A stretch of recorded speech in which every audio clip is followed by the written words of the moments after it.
بسم اللہ الرحمن الرحیم۔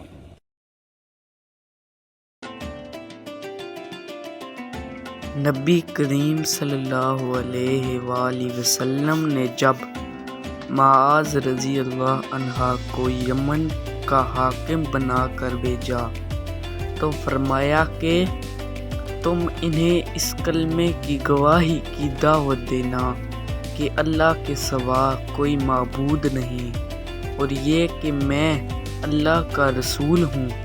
اگر وہ لوگ یہ بات مان لیں تو پھر انہیں بتانا کہ اللہ تعالیٰ نے ان پر روزانہ 5 وقت کی نمازیں فرض کی ہیں۔ اگر وہ لوگ یہ بات بھی مان لیں تو پھر انہیں بتانا کہ اللہ تعالیٰ نے ان کے مال پر کچھ صدقہ فرض کیا ہے جو ان کے مالدار لوگوں سے لے کر ان کے محتاجوں میں لٹا دیا جائے گا۔